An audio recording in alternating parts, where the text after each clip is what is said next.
Então, bom dia. Fazer aquilo que eu gosto, começar no horário. O dia que começar fora de horário, alguma coisa muito errada comigo, tá certo?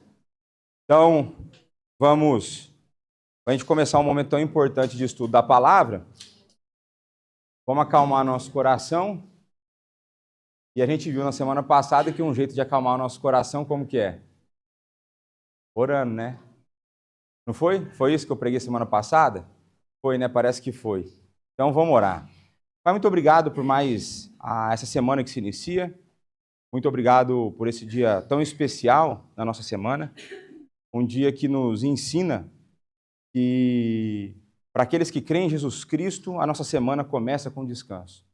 É porque nós entramos na pessoa de Cristo, porque nós pertencemos a Ele e nós podemos descansar. Obrigado pelo privilégio que o Senhor nos dá, obrigado por esse dia maravilhoso, separado para Te adorar. Faça com que a nossa mente, o nosso coração fiquem cativos a assuntos concernentes ao Teu reino. Dá-nos um momento agora produtivo, que o Teu Santo Espírito fale ao nosso coração, abra o nosso entendimento, para que possamos continuar a entender, a caminhar nessa jornada da criação. É no nome do Teu Filho Jesus Cristo, nosso Senhor e Salvador, que nós oramos e agradecemos. Amém. Então vamos lá. Eu tô ficando tô ficando velho, aí eu comecei a ficar repetitivo. Mas eu entendo que a repetição ela nos auxilia com a memorização de coisas importantes que nós não estamos acostumados. Então eu vou fazer uma revisão da primeira e da segunda aula, velocidade da luz, e eu vou precisar da ajuda de vocês aqui com algumas perguntas que eu for fazendo. Antes de eu engatar lá a segunda, terceira e quarta para frente, dúvidas até o momento, alguém tem? Não? Então pronto. Estou com dúvida aqui do Marco começar a usar creme aqui, meu preso. Pô, aí me complicou, mas vamos lá. Mas o Anderson Silva, lutador do UFC, também usa, né? A gente vai criando mecanismos de defesa. Vamos lá. Então vamos lá. Ó. Então o livro de Gênesis como fundamento da fé cristã, a gente viu até agora, né? É um relato da criação. E veja, já no começo, no primeiro capítulo da Escritura, a gente tem fundamentação para combater terríveis ensinos do nosso tempo. Guerra entre sexos, ideologia de gênero, a tal da evolução, né? Se a gente evoluísse, devia estar melhor, né? Mas está pior. Vamos lá. O relato da criação, então, deve nos levar à adoração de Deus, né? Então, o relato da criação nos leva à doxologia, a palavra bíblica, que é essa ideia de adorar a Deus. A importância de nós termos bem fundamentados aquilo que nós cremos para que a gente possa estar habilitado para conversar com aqueles que não creem. Então, um dos problemas que a gente tem na fé evangélica, né? Então vou falar de maneira bem genérica aqui, é que muitas vezes a gente crê correto, mas a gente não consegue articular nossas ideias para conseguir conversar com pessoas. E mais do que isso, muitas vezes a gente não consegue debater ideias, a gente quer debater pessoas. Né? Pelo menos o brasileiro tem essa tendência de ser muito emotivo, então, na hora que ele está debatendo com alguém uma ideia, ele começa a ficar com raiva da pessoa. E aí vira ataque pessoal, não vira mais o problema da ideia. Tive a oportunidade de morar nos Estados Unidos, onde o debate é muito mais incentivado desde da escola. Então, é muito mais fácil você debater ideia e nada muda na relação entre as pessoas. Então, eu lembro que na sala de aula no mestrado, tinha pessoas que discordavam dos professores. E falava, professor, mas eu não concordo com isso, tem esse argumento, aquele outro. Debatia e está tudo certo. O cara não tinha medo de perder nota. Eu, no Brasil, tinha medo de ser reprovado, dependendo do que eu falasse. Então, assim, é muito diferente, né? Mas a gente precisa estar pronto para dar razão da esperança, né, que há em nós.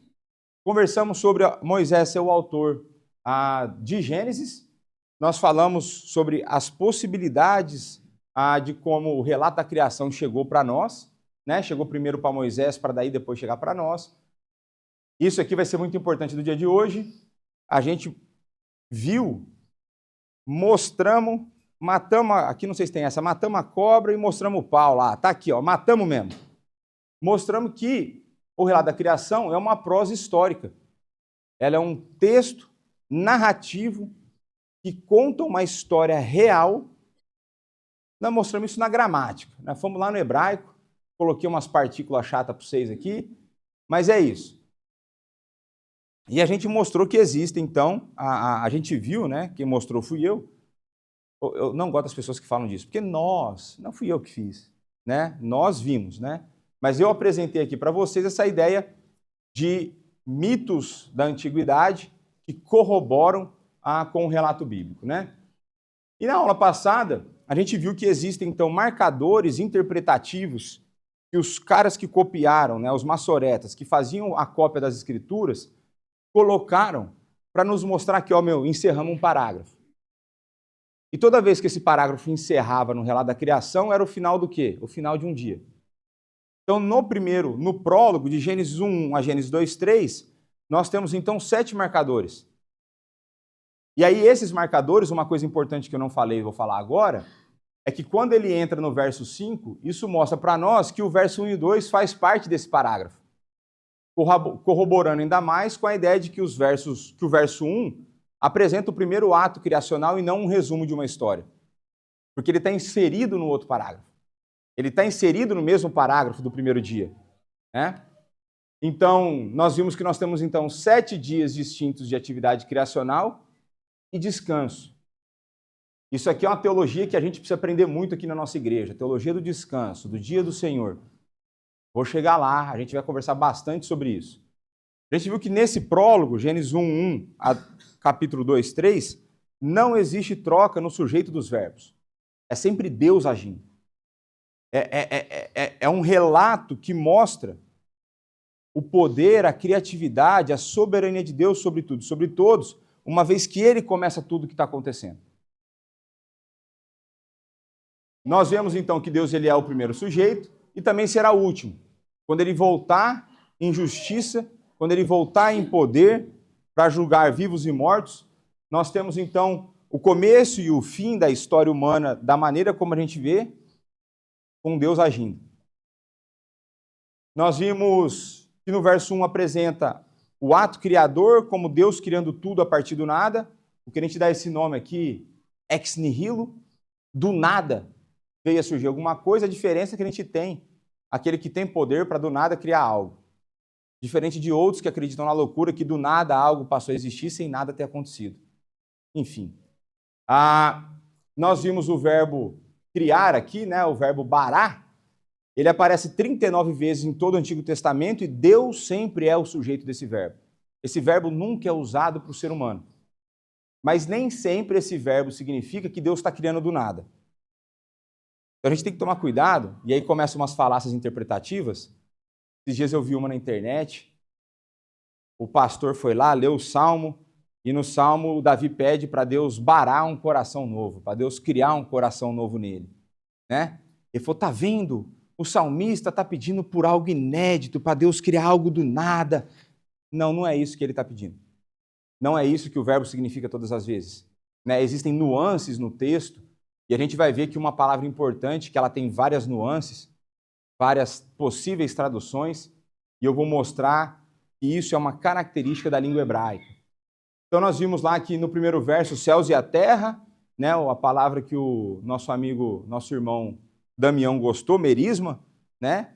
Céus e terra, realidade espiritual e física, então Deus criou todas as coisas, tudo que existe dentro dessas duas realidades.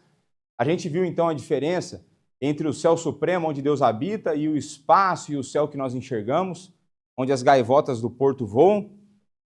E nós vimos a terra, né? A palavra terra como aquela que se referencia ao planeta Terra, mas também se referencia a uma porção seca de terra, de solo.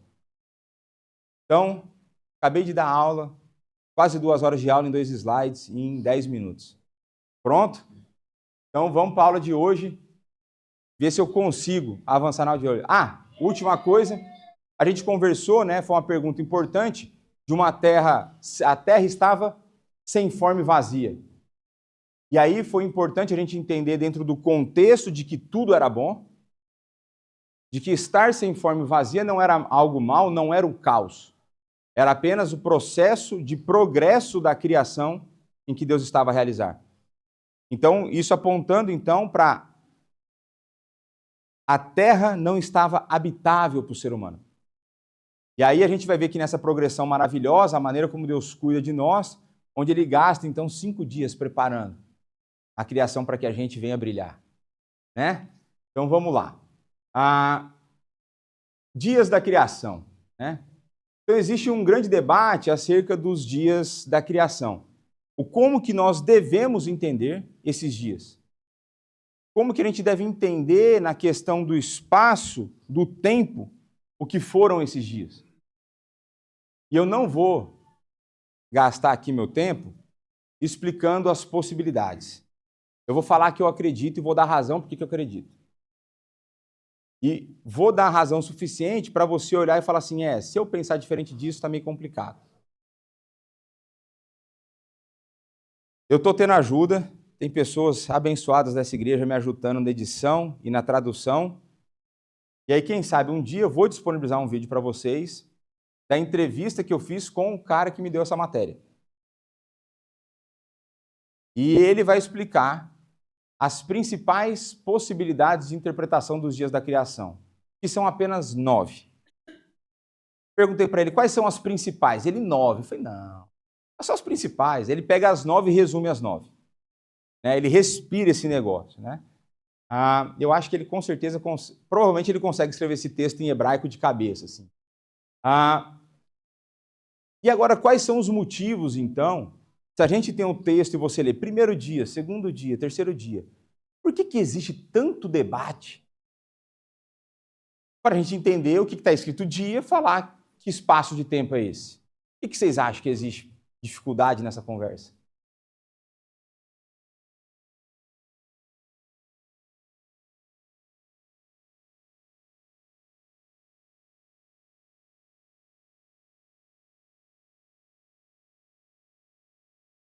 Então, nota 10 para ele, né?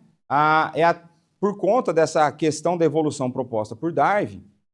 Então, Darwin vai falar que precisou de milhões e milhões de anos para um peixe com pata virar uma gaivota aqui no porto, sei lá. Não sei se é isso que ele fala, mas essa ideia de que houve mudança entre espécies, né? Isso levaria muito tempo.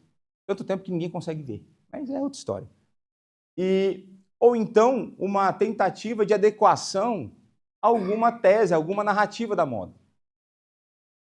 E aqui eu vou falar muito, até o final, mais no final vou falar isso, da importância de nós termos convicção naquilo que nós cremos, porque Deus não erra. E é melhor você ser envergonhado diante dos homens do que diante de Deus. Aguenta firme, como diria lá no interior, fica firme no arreio, e no final nós estamos certos. E não importa o que os caras vão falar, eu não estou nem aí que os caras vão falar. Ser negacionista, isso exploda você com as suas ideias erradas. Meu. Mas eu vou falar em si amor, tá certo? Em gentileza. Mas, então existe sempre essa tentação no meio cristão, porque foi inculcado na cabeça do povo que a gente tem que ser relevante na sociedade. Eu creio que isso é verdade. A questão é como que eu vou ser relevante. E eu creio que a relevância da igreja vem no fato da sua diferença, não na sua tentativa de ser igual. Então a relevância da igreja vem na sua convicção daquilo que ela crê e não na tentativa de amoldar aquilo que eu creio com o que o povo está crendo lá fora. E porque, veja, acreditar nas teses que estão lá fora é fé. Eu digo que eles têm mais fé do que a gente, porque eles acreditam em coisa com menos prova. É uma questão de fé, é uma questão religiosa, é uma questão de adoração a alguma coisa. Aí é uma escolha sua. Mas, vamos lá. E a outra dificuldade, que essas acho que seria mais difícil para vocês identificar, é por conta dessa palavrinha aí, Yom. É uma palavra hebraica que a gente traduz no texto de Gênesis como dia. Agora, qual que é a questão? O hebraico, por ela ser uma língua primitiva no sentido do começo, e não porque ela é menos importante, Ela é uma língua muito mais simples e, ao mesmo tempo, comunica as coisas muito melhor. É muito interessante isso no hebraico. A estrutura verbal do hebraico é mais interessante até do que a do português.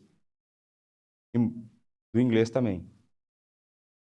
Mas o hebraico, ele é tão simples que o volume de palavras é menor e com uma palavra ela pode ter múltiplos significados. Eu já falei isso aqui alguma vez. Então tem uma conjunção que ela pode ser uma conjunção aditiva ou adversativa. A mesma letra que aparece lá no texto pode ser e ou mas. Quem vai falar isso? Contexto. Então, para vocês terem uma ideia, se o camarada tiver mais ou menos 800 palavras memorizadas em hebraico, ele consegue ler aproximadamente 95% do Antigo Testamento sem auxílio dicionário. 800 palavras. Eu vou dar uma estimativa aqui, bem estimativa de engenheiro brasileiro. Minha esposa está aqui, não é nada contra ela. Quantas palavras vocês acham que existe na língua inglesa?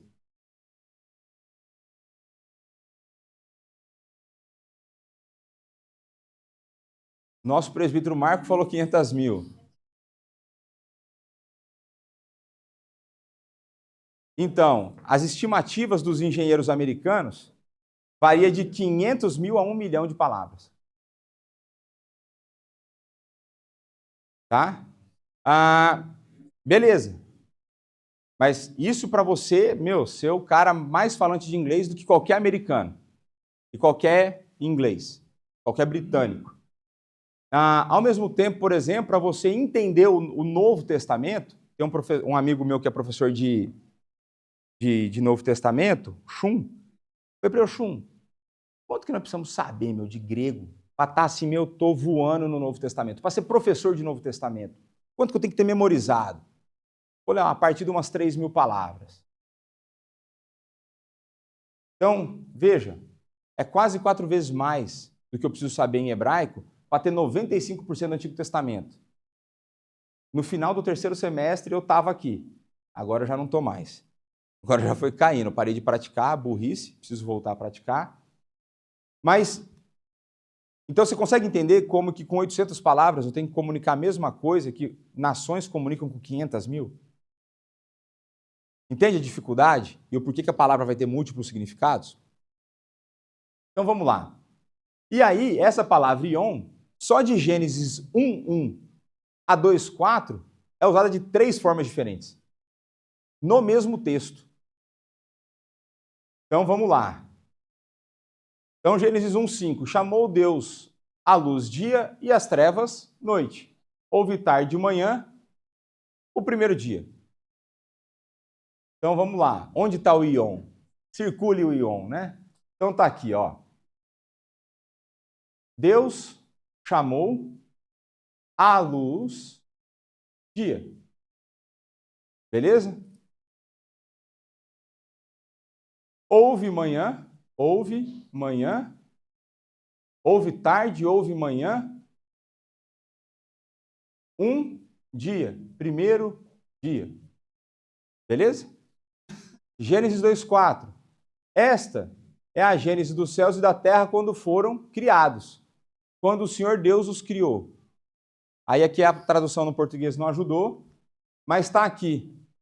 Quando? Tradução literal, no dia. E aí como que a gente faz com isso? Como que a gente entende cada uma desses usos em termos de tempo?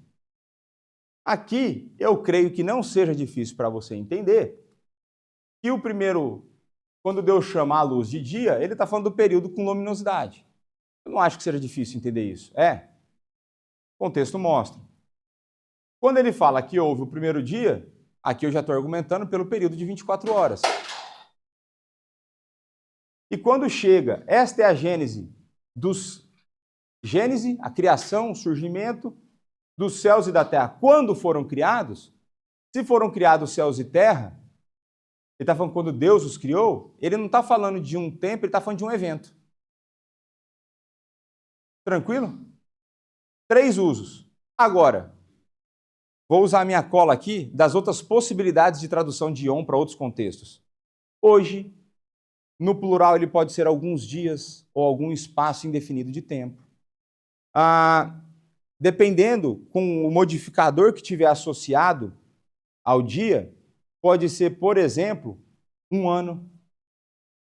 Ou então pode se referenciar, como eu preguei aqui outro dia, naquele dia, o dia que o Senhor vier, o dia que vocês foram libertos do cativeiro. Tudo com a mesma palavra. Então, é natural que isso traga discussão. É natural que a gente precise, então, usar a técnica BQ, é bunda quadrada, você senta e vai estudar e resolver esse problema ao longo da história. E é natural que pessoas afetadas pelo pecado vão usar, muitas vezes, técnicas diferentes e vão trazer pressupostos para a sua análise e chegar em conclusões diferentes. E não acho que, necessariamente, quem discorda de mim está herege. Algumas coisas eu vou dizer, se o cara discorda disso aqui, ele está discordando de toda a história da igreja. Aí, se ele morasse antes dos 1500, ele seria morto. Outra história. Né? Então, pronto. Então, vamos avançar aqui. Então, como interpretar os 7 dias de atividade criacional / descanso? Então, já falei que existem pelo menos 9 propostas de interpretação. Já falei que eu vou defender aqui a literalidade do texto. Já falei que vou apresentar aquilo que eu entendo ser o correto. E falei que quando o vídeo estiver pronto, dá acesso para vocês. Né? Então, apenas voltando, né, o texto ele é uma prosa histórica. E aí eu preciso de um voluntário com uma boa voz para ler todos esses textos bíblicos e eu quero que vocês prestem atenção se existem padrões nesse texto. Quem que pode ser um voluntário? O Fábio? O Fábio. Aproveitar que o Fábio está aqui conosco. Consegue ler daí, não?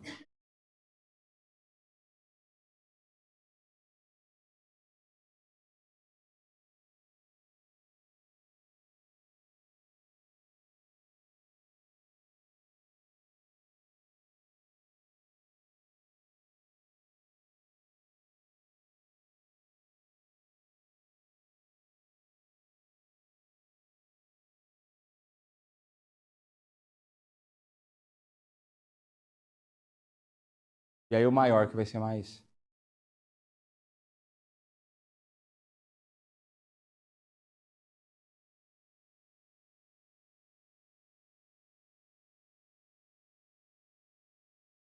Terminado.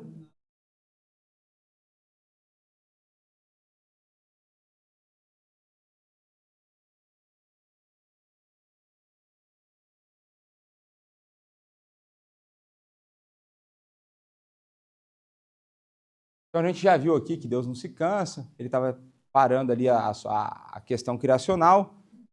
Vamos lá, me ajudem aí. Que padrões a gente consegue ver nesses textos aí? Vou ficar de manhã.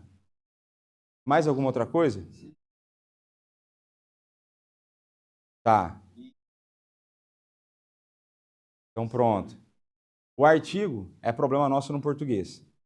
E no final eu vou mostrar que existe inclusive um motivo nessa questão do não uso do artigo no hebraico. Né? Mas a questão toda aqui existe, então, há 2 pontos importantes para a gente poder compreender a questão do tempo. Exceto o 7º dia, todos os outros dias são marcados por tarde e manhã. É só o 7º dia que não tem.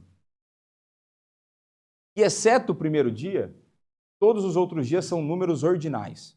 E isso a gente não consegue ver no português. Porque a gente já traduziu, entendendo corretamente o texto, que ele está falando do 1º dia. E aí a gente tem a defesa gramatical de outros textos bíblicos, onde o número 1, usado num contexto de números ordinais, mesmo sendo escrito de maneira cardinal, ele vai seguir a ordem. Então ele vai ser traduzido como primeiro. É uma regra da língua. Tá? Então, existe uma ordem no dia. Se existe uma ordem, isso indica o quê? Sequência, progressão. Então, o segundo nunca vai vir antes do primeiro. Essa é a ideia. Rubinho Barrichello nunca ganhava do Senna. É a ordem. Certo? Piadinha para quem gosta de corrida. E aí eu vou trazer aqui, mais uma vez, uma daquelas transcrições da minha aula. E eu quero que vocês prestem atenção nessa frase do meu professor aqui. Está falando da palavra ion. A palavra ion não é dia no sentido da luminosidade. Não é um evento no tempo. É um dia no tempo. Ok? E veja, os estudiosos de hebraico, os estudiosos judeus, os estudiosos da alta crítica, que são os liberais, todos concordam que o dia em hebraico, com o número e a expressão tarde de manhã em hebraico, não pode significar nada além de um dia comum. E, nas palavras de James Barr, um professor régio de hebraico da Universidade de Oxford, ele disse em uma ocasião, as únicas pessoas que têm problema em interpretar o hebraico de Gênesis 1 são os evangélicos. Ele disse que os estudiosos da alta crítica, os liberais, acreditam que o texto diz dia comum. Os fundamentalistas acreditam que o texto diz dia comum. Os fundamentalistas acreditam que aconteceu desse jeito, no dia comum. Os liberais não acreditam que tenha acontecido assim, mas todos concordam que é isso que o texto diz. São os evangélicos que tentam fazer coisas engraçadas com a palavra dia. E aqui é interessante, né? Então ele vai falar assim, o cara que é liberal e não acredita em nada, ele acredita que a Bíblia pode ter erro, ele, tá nem aí para a palavra de Deus, esse cara, ele acredita que está escrito um dia. Ele não acredita que aquilo seja verdade. Aí é um problema dele, ele vai resolver ao longo da vida com Deus. Mas só para vocês entenderem o que significa ser um professor régio de hebraico na Universidade de Oxford, professor régio é um cara, é o ápice onde dá para você chegar no topo como professor na Inglaterra. Essa posição. É você ser apontado pelo rei do país para aquela cadeira. Você acha que o cara vai ser burro? Não vai. E na Inglaterra, não sei porquê, as referências de estudo no hebraico estão lá. Esse meu professor estudou na Inglaterra, mas estudou em Cambridge, não foi em Oxford, mas fez o PhD lá. Então o cara estava assim, é só vocês que dizem acreditar no texto que estão arrumando confusão com a palavra. Vamos voltar para o básico? Vamos jogar simples? Essa é a ideia, né? Então vamos lá, os problemas com a interpretação não literal. Aqui são alguns argumentos do meu professor para mostrar se eu não creio que os dias da criação são literais, quais as dificuldades eu vou ter no mundo real, né? Então, se a interpretação de Gênesis depende da compreensão de alguma ciência, então isso é profundamente problemático. O que significa não é apenas que algo fora da Escritura se torna a lente hermenêutica controladora para interpretar as Escrituras, mas também significa que nossos filhos não podem entender o primeiro capítulo da Bíblia até que estejam no ensino médio e tenham entendido certas teorias, fatos, hipóteses científicas ou certos conceitos filosóficos ou literários. E outra, né? Tem os meninos que vai para a escola, limitado, não estuda, burrão, também não vai entender, né? O que ele está colocando é o seguinte, e o grande problema que é apresentado aqui, ele fala, vocês lembram nas minhas premissas, quando eu falo assim, a partir da Bíblia, eu leio o mundo? Vocês lembram disso ou não? Se não lembrar, vou ter que voltar a botar o slide. Lembra ou não lembra? Lembra. Esse aqui não quer o slide de jeito nenhum. Pô, lembro.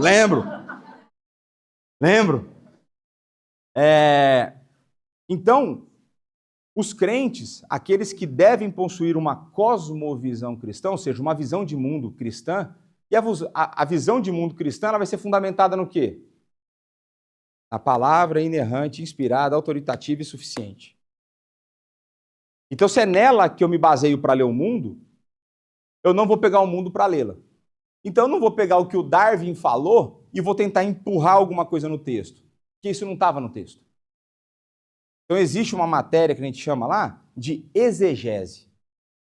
Exegese é extrair do texto o que está lá dentro. O que o povo faz aqui é exegese.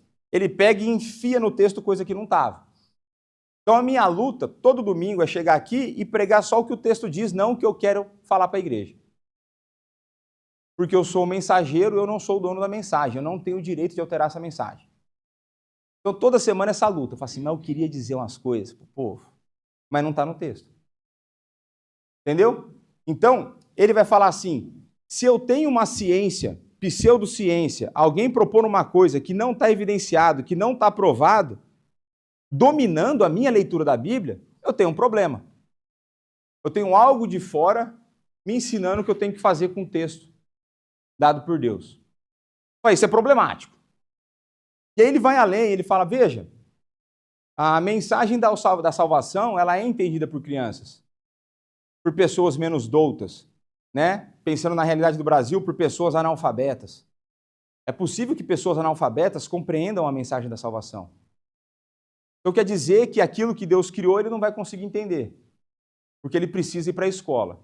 Ele precisa aprender um monte de coisa, ele precisa passar 15, 16 anos no sistema educacional, para que então ele tenha acesso, e aí dependendo da teoria, vai ser a coisa da evolução, outros vai ser conceitos filosóficos. Eu falo assim, não. Existe um problema nisso. Ou então uma outra pergunta, existe algo posterior em Gênesis ou no Pentateuco, e aqui hermenêutico tá, é de interpretação, né? Que está servindo como chave hermenêutica controladora, que faz você ter que repensar completamente o que você leu em Gênesis pela primeira vez. Está falando o seguinte, ó. A gente tem que pensar que esse livro foi dado num contexto histórico, certo? Então ele está falando assim, pega o ouvinte original. Pegou o ouvinte original, então volta no tempo. Ele não tinha os 66 livros da Bíblia junto. Ele tinha qual? Primeiro ele tinha só Gênesis. Então ele está falando assim, ó, esse povo leu Gênesis e entendeu a criação. Vocês acham que o judeu considerou a teoria de Darwin? Por que não? Porque nem existia, né? Nem existia. Vou falar de novo, eu amo Damião. Obrigado, Damião.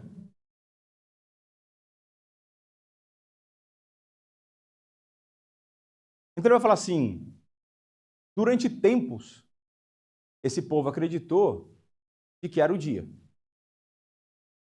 Aí depois veio vindo o Pentateuco.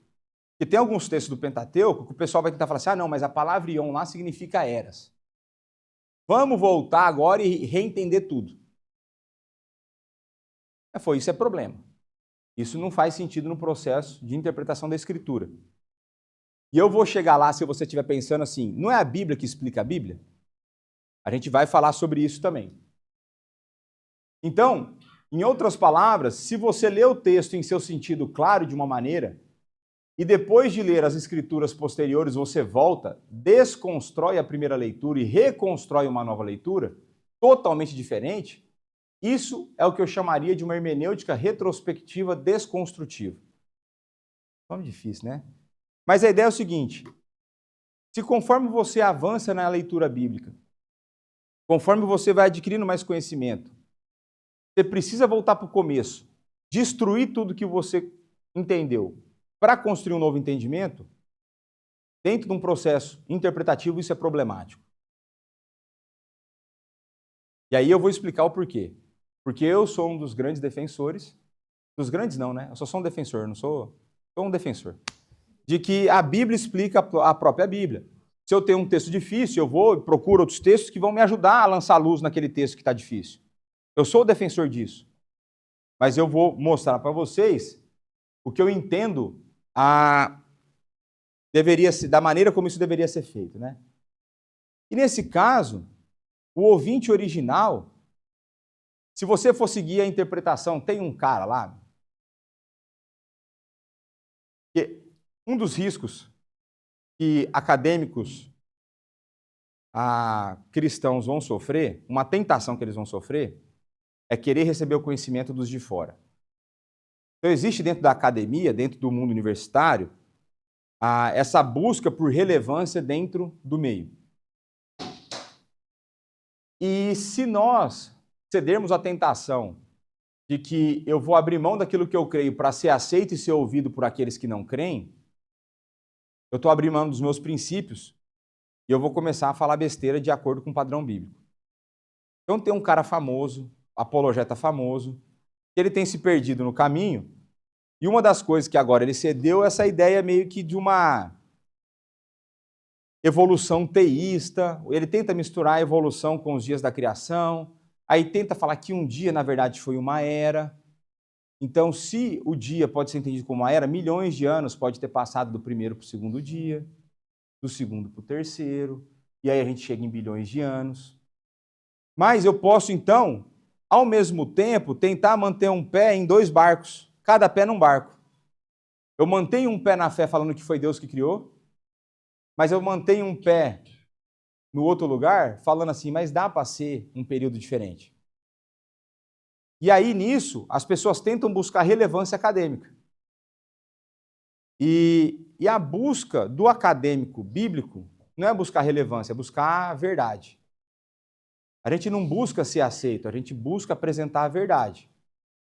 A nossa busca é por fidelidade, não é por aceitação. Se a gente pegar, eu estava lendo o texto de Atos ontem, se a gente pegar o nosso irmão Estevão, foi longe de aceitação que ele recebeu. Ele anunciou a verdade e tomou pedra em troca. Né? E seu rosto brilhava como de um anjo. Né? Meu sonho é ter diácono assim aqui na igreja, meu sonho. Mas, brincadeiras à parte, a ideia aqui é de que se, e não é, se os dias da criação não fossem dias literais, o povo judeu nunca teria entendido a criação. E aí você tem um pedaço da revelação que nunca foi relevante, significativa para o povo, e recebeu pela primeira vez. Esse é um argumento simples, não é o mais forte, mas para mim ele é muito claro. Ele é muito claro. Os caras nunca entenderam. E quando a gente pensa no conceito da teologia bíblica, que a gente chama de revelação progressiva, a ideia da revelação progressiva é de que em todo tempo existiu conhecimento suficiente que conduzisse à salvação. Mas o conhecimento posterior que foi dado nunca falou assim, destrói tudo que vocês entenderam. Ele só expandiu o que já era a compreensão correta. Ele só expandiu que o Messias estava vindo. Ele só expandiu que o descendente da mulher é Jesus Cristo. Nunca precisou ter uma figura diferente que feriria a cabeça da serpente. Então, se a gente fecha com uma teoria que não é do dia literal, a gente está falando que o povo de Deus, durante milênios, nunca entendeu nada. E os caras que receberam a palavra, o cara que escreveu não entendeu nada. Ele entendeu que teve alguma criação, mas ele era limitado porque ele não era evoluído igual a gente. E acreditamos no Darwin. Muita evolução, né? Acho que está voltando para... Enfim, deixa quieto. Então vamos avançar. Vamos avançar e ver o que o Gibson está falando, que ele fala a coisa mais importante. Então ele fala assim, agora não há nada de errado com a Escritura, interpretando a Escritura. Mas precisamos ter cuidado com o que queremos dizer com isso. Então, definição de termos. Se isso leva ao que chamo hermenêutica retrospectiva desconstrutiva, então acho que é uma aplicação mal informada, mal feita, do princípio da analogia da fé. Então, a analogia da fé, quando você ouvir um pastor, normalmente vai ser pastor presbiteriano que vai falar isso. Quando você ouvir falar analogia da fé, é a gente falar a Escritura explica a Escritura. É eu olhar, por exemplo, vou trazer uma coisa que a gente já discutiu aqui, é olhar o exemplo da oração de Ezequias, pedindo por mais anos de vida, e olhar e falar assim, mas peraí, então Deus mudou de ideia? Então quer dizer que a minha oração tem poder para mudar a ideia de Deus? Aí eu vou e avanço para a Escritura e vejo, não, Deus é soberano e ali foi o jeito que ele determinou que Ezequias ganhasse 15 anos de vida. Então é eu olhar para alguns textos que falam assim, peraí, aqui parece que está dando direito a isso. Vamos conferir nas Escrituras se isso é verdade? Aí você bate, olha, não é, então estava entendendo errado o texto, eu preciso entender melhor o que estava escrito aqui, à luz de toda a Escritura. Mas vamos lá. Então, outra maneira de fazer essa pergunta é, Gênesis 1, 1, 2, 3, é um texto simples de ler? Vocês acharam simples de ler? Sim, não é? Pô, se você tiver com dificuldade, me avisa. A gente faz umas aulas de reforço e aí eu ensino brasileiro para vocês. Então, ele é um texto simples de entender. Houve manhã, primeiro dia, tarde de manhã, segundo dia, Deus criou isso, Deus criou luz, chamou dia, criou outra noite, pô, tranquilo. Não é um texto aí do... Quem que vai ser um cara difícil de entender aí? Oi? Kant, não vai ser esses filósofos que... E eu acho que o filósofo, ele escreve difícil de verdade, porque nem ele sabe o que ele pensa. Porque, veja, uma coisa, ó, e aqui, ó, uma coisa que me incomoda demais é o cara que tenta falar rebuscado para mostrar que ele é inteligente. E para mim a inteligência reside no comunicar de maneira simples. Se eu tenho que comunicar para vocês algo e eu vou falar de um jeito que vocês não entendam, eu sou burro. Eu não estou fazendo bem a minha função. Ainda que eu tenha estudado A, B, C, seja doutor de filosofia, a gente precisa saber comunicar aquilo que a gente acredita. Né? Então, na simplicidade das coisas. Mas vamos lá. Então, se assim for, se o texto for de fácil simples de ler, então os textos posteriores da Escritura informarão, expandirão, darão nuances para a nossa interpretação, mas não nos farão repensar completamente a leitura simples do texto. Então, uma coisa é, o descendente da mulher ferirá a cabeça da serpente. Quando a gente lê o texto bíblico, parece que Eva já acha que Sete é esse menino. E ela vê que não vai ser. Mas ela entendeu corretamente que é alguém que viria dela. E a linhagem que veio dela a começar em Sete foi quem deu origem a Jesus Cristo. E aí, quando você vai avançando no texto, ele vai informando, vai expandindo e vai apresentando as nuances da salvação. Foi semana passada que eu mostrei a figura das montanhas? Que você olha de longe parece uma coisa só, quando você olha de cima são várias cordilheiras, várias montanhas. Então foi no anterior. Então, a leitura simples dá aquela foto 2D da montanha. O restante da escritura nos ajuda a entender a profundidade das cordilheiras. Essa é a ideia. Então, quando nós olhamos para a escritura, ela não pode desconstruir aquilo que ela mesma falou. É mais ou menos essa ideia que o professor está argumentando, né? Então, vamos usar a tal da analogia da fé para ver se faz sentido, por exemplo, eu acreditar que o dia da criação é um dia-era. Cada dia desse representa milhões de anos. Vamos ver se isso é possível.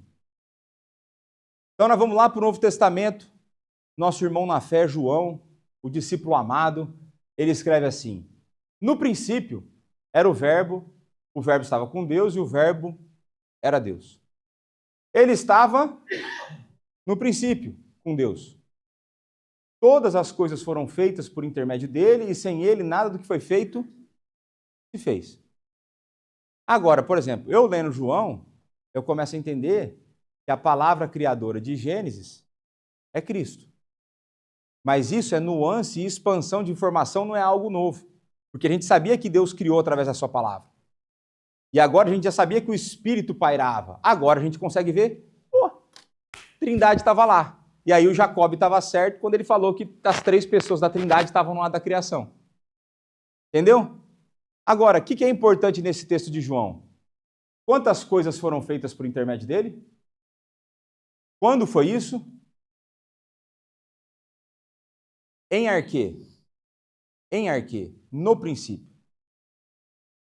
Ok? Tá tranquilo? Então, beleza. Agora tem um camarada meu irmão mais velho, meu Salvador, Jesus Cristo. Olha o que ele fala. Então, ele sendo perguntado, tentado, pelos xarope que queria dar o golpe nele lá, os fariseus, aqueles caras todos lá, os caras vieram com uma pergunta sobre divórcio. Aí Jesus responde: então respondeu ele, não tendes lido que o Criador, desde o princípio, arquês, aqui não é esse S aqui no final, sigma, não é porque está no plural. A língua grega ela tem casos, então ele está mostrando a função gramatical dentro da oração. Não é plural, é exatamente a mesma palavra, usada em outra função dentro da estrutura. Aqui em arquê está indicando tempo, lugar. Aqui, esse aqui é... agora perdi, hein? Perdi essa do grego. Mas não é plural. Só isso que eu quero dizer. E aí ele fala que desde o princípio o Criador fez o quê? Desde quando? Princípio. Se desde o princípio fez Deus homem ou mulher, quando o homem e mulher foram criados? No relato da criação de Gênesis.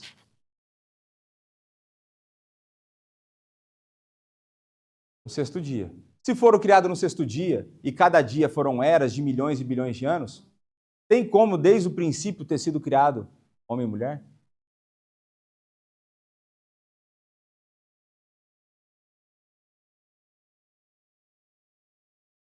Isso? Um começo de bilhões de anos?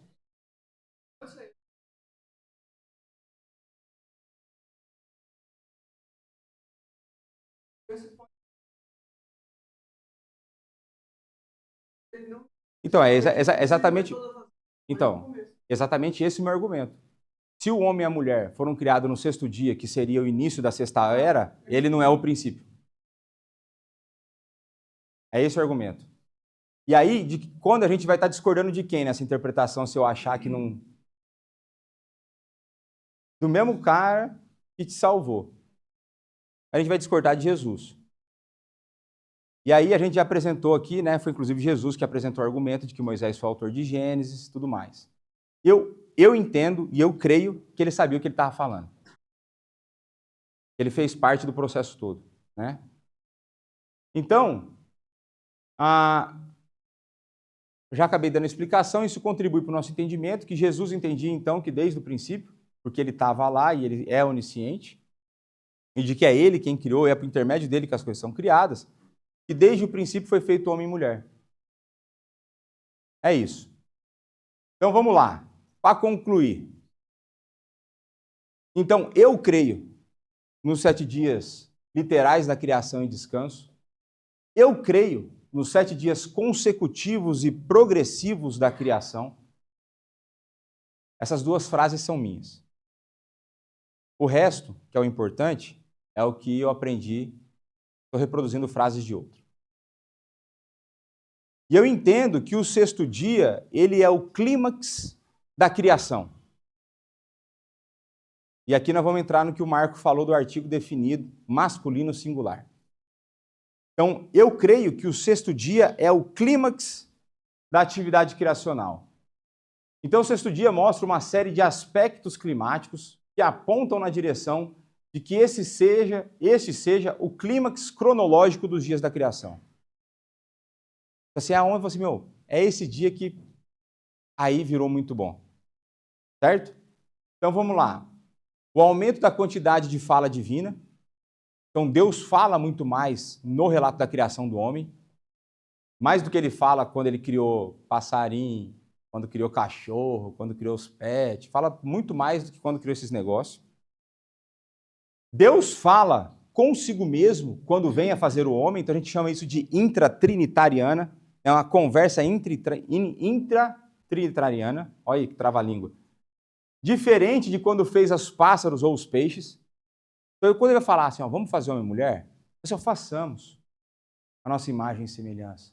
E ele começa a falar para que tenha domínio, tal. Então, a gente é feito para ter o domínio sobre a criação, não para o pet dominar a gente. É uma outra história para outro dia, a gente vai chegar lá. E existe uma descrição climática de tudo que Deus havia feito. Então, por exemplo, todo dia, e Deus viu que era bom. Quando chega, depois que criou nós,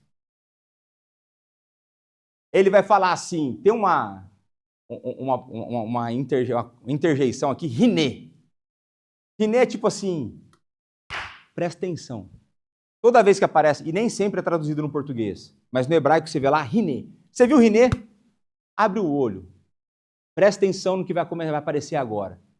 Veja, eis. A gente vai ver esse eis hoje na pregação, se Deus quiser, e eu lembrar disso. E ele vai falar, riné. E aí entra essa palavrinha que não existia antes, meode. Muito, muito bom. O tov, que é o bom, estava lá, E agora é acrescentado uma interjeição para dar foco no que vai ser falado. E a palavra qualificadora, muito bom. Então existe algo de distintivo no ser humano. Existe algo no ser humano que o faz diferente de toda a criação. Que é, nós somos feitos à imagem e semelhança de Deus. E sobre isso a gente vai conversar. Estou com uns 8 livros empilhados para ler sobre isso. Eu vou ter uma aula sobre imagem e semelhança de Deus. Então, nós somos o ápice, a cereja no bolo, aquilo que é mais importante na criação. E existe, no 6º dia, um artigo definido, é usado no numeral ordinal, que é diferente dos outros 5 dias. Apesar da gente traduzir o 1º dia, o 2º dia, o artigo definido no hebraico só existe no 6º e no 7º. Dando, então, mais uma mostra para nós de que existe uma diferença naquilo que acontece nesses 2 dias. Né? E o artigo definido é esse negocinho aqui. Ó. Então, Ion vocês já estão conhecendo, né? E aqui é o xixi. É o 6º. É o que é. Xixi. Haxixi. O 6º. Tá certo? Então, beleza. E agora, eu entendo que se o 6º dia é o ponto climático da criação, o 7º dia é o ponto climático da semana. De tudo, é o dia mais importante. E no dia que é o mais importante, o que Deus estabelece? Descanso. E nós vamos falar sobre a teologia do descanso aqui ainda. Nós vamos falar sobre a guarda do dia do Senhor. Nós vamos chegar nesse ponto ainda. Então, o parágrafo final do prólogo, né, então, desse trecho do texto, é climático. Então, meu professor começa a fazer uma análise de como essas palavras começam a conversar entre si, e aqui aparece o verbo terminar, concluir, chegar ao fim, nesse 7º dia da criação, em contraste com aquele que corresponde com o princípio, o começo. Então, existe um fechamento desse bloco, na ideia desse bloco. O verbo descansou aparece 2 vezes, de todo o seu trabalho 3 vezes. O 7º dia, isso aqui é coisa muito de cara muito nerd, aparece 3 fases de 7 palavras cada frase. E aí o cara já começa a ir para o número 7, que é o número da perfeição. Começa a existir, e o 3, o número da trindade. Começa a existir uma beleza, e é por isso que o meu professor defende, que isso é uma prosa histórica altamente estilizada. E se você olha para os detalhes, e diferente do que muitos dizem, ele vai dizer que Deus mora nos detalhes. E é nos detalhes do texto bíblico que a gente começa a ver a beleza da revelação. Então nós temos 3 frases igualmente montadas em tamanho para falar sobre o 7º dia. O artigo definido no dia 7º, assim como a gente teve no dia 6º. A inversão de vocabulário Deus, céus e a terra, e agora terras e céus. Existe uma completa inversão, né? Então você vai tendo o começo, a conclusão, céus e terra, terra e céus. Deus está fechando o relato da criação. Então, ao todo, nós vemos que os dias da criação são 7 dias consecutivos, 6 dias da criação que culminam num dia de descanso. E mais uma vez, Deus não descansa porque ele estava cansado. Ele descansa porque ele para de criar. A partir desse dia não existe mais nada criado a partir do nada. A partir desse dia, tudo, nada novo debaixo do sol. Sim.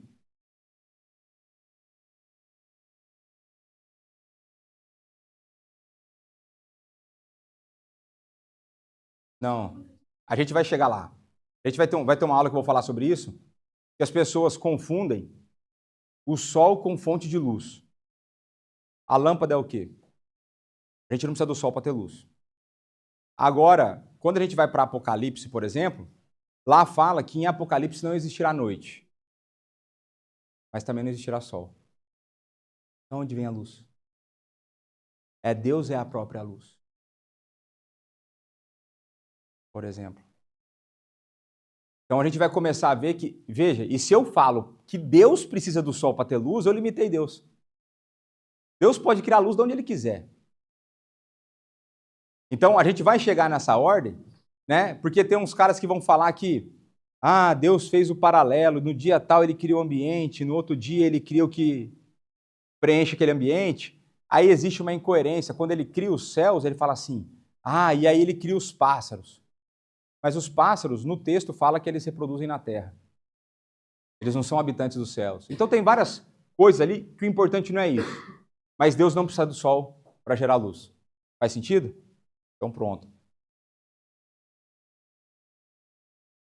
Então vamos lá, ó. Aqui eu acho que é conclusão mesmo. Nesse slide, eu acho.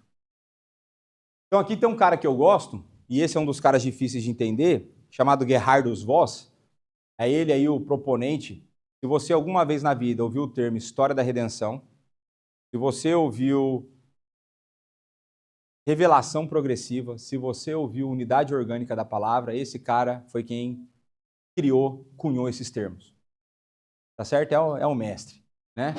Estava lá enterrado na minha região, né? Quando ressuscitar, vai ressuscitar lá, né? Então está escrito assim, né, na dogmática do Voss.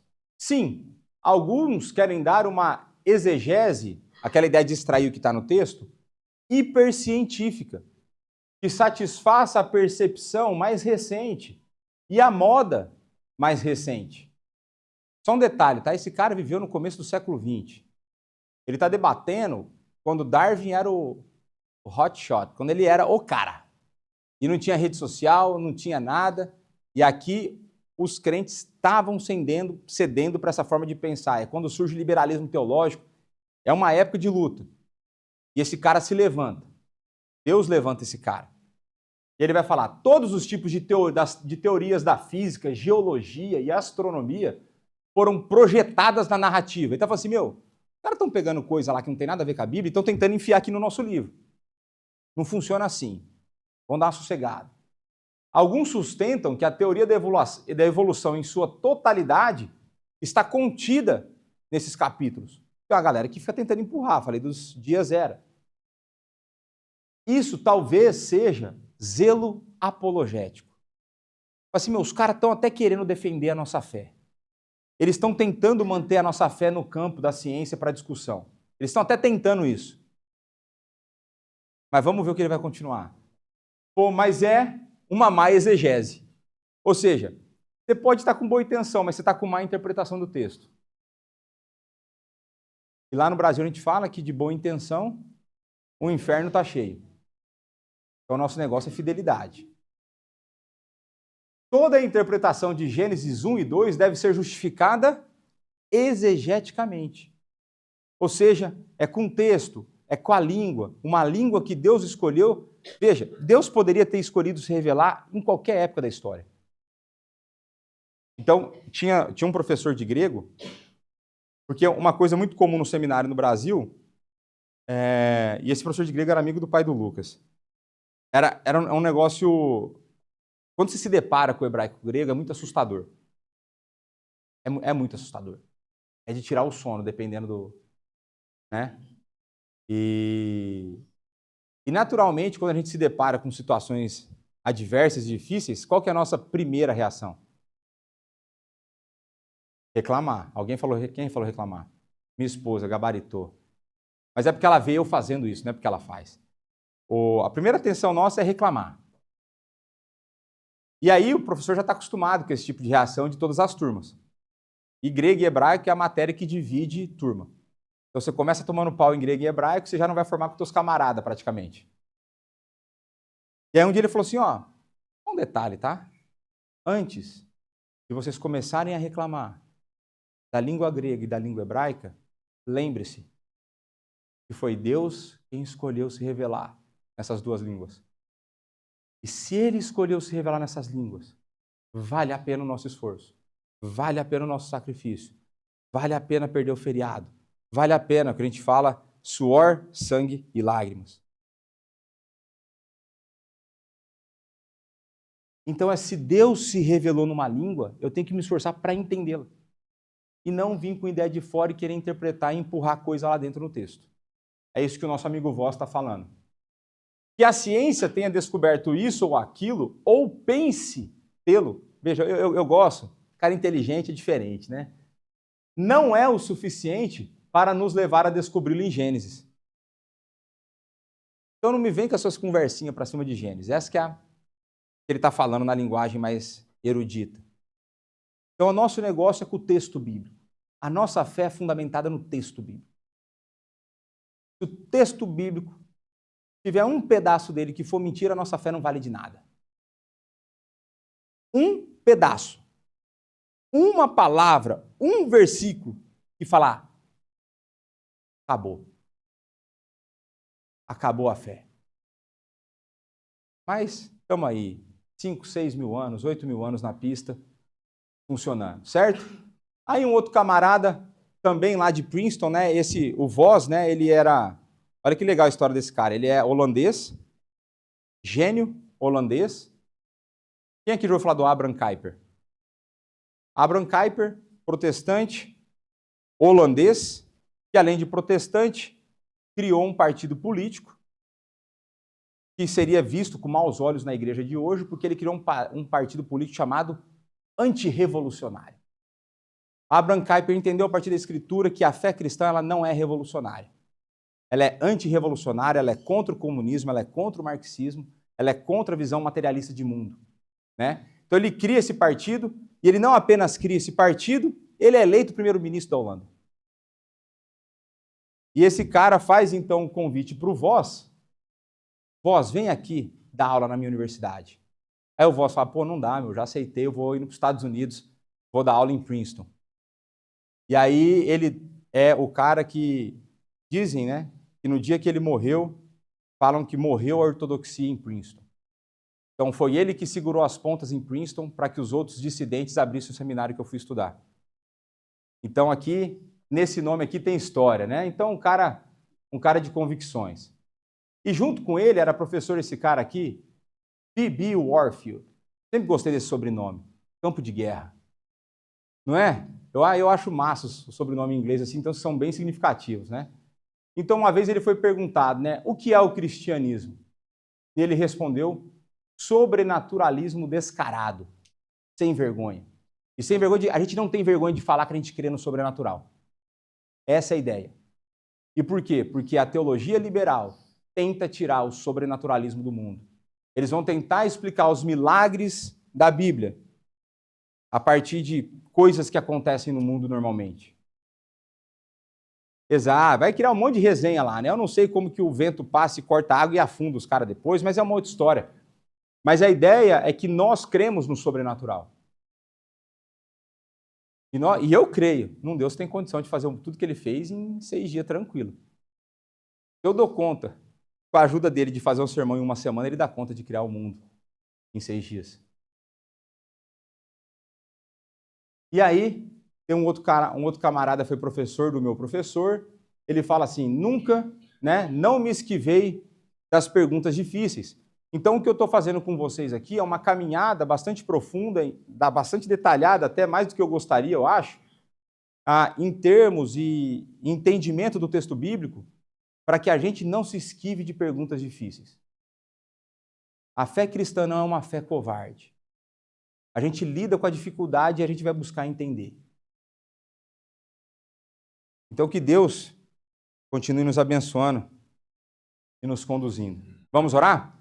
Pai, muito obrigado por esse momento, muito obrigado pela Tua palavra, muito obrigado, pois o Senhor é um Deus poderoso, o Deus criador de todas as coisas. Um Deus que não apenas cria um mundo, mas cria um povo e chama o seu povo para si. O Senhor veio ao nosso encontro, o Senhor nos dá a salvação, o Senhor abre o nosso coração para que possamos compreender a maneira como o Senhor se revelou a nós. Continua a cuidar de nós, continua a nos dar crescimento em graça diante de Ti.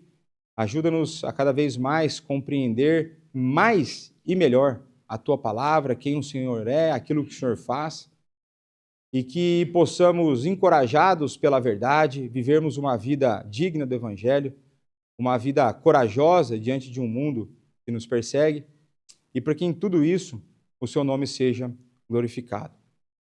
É no nome do Teu Filho, o nosso Senhor e Salvador Jesus Cristo, que nós oramos e agradecemos. Amém. Bom pequeno almoço, vamos